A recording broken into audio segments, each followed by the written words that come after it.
Pauline Tully. I was contacted this week by the family of a 93-year-old woman who's living alone in a house that's extremely damp and necessitates her having to keep the heating on a constant basis. Now, she did apply to the Better Energy Warmer Home scheme, but she was refused because she had her attic in her house insulated about 20 years ago. Now, this scheme is a very good scheme and it aims to improve the energy efficiency and warmth of homes for pensioners and for those on lower incomes, and it's also beneficial to the environment. But it should be, I feel, on a needs basis, and that someone shouldn't be refusing the fact that they applied for a grant and got some works done years ago. If the house is damp and needs work now, that should be considered. I mean, this is also compounded by the fact that fuel costs have risen due to the increase in carbon tax, which is penalising people who have no alternative.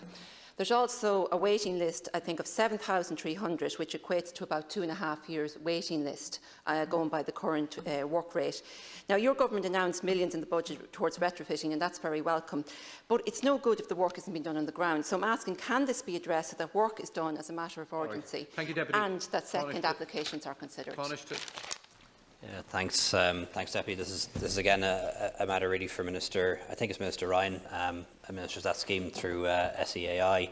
As is always the case with any grant scheme, there is a budget limit.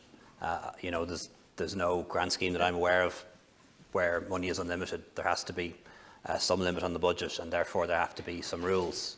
And those rules might be around a needs test or a means test, or might say that somebody who's already received a grant shouldn't be given priority over somebody who's not yet received a grant. So I think we need to be realistic about what's possible in that regard, but I'll certainly take it up with the Minister. Deputy Clare Curran.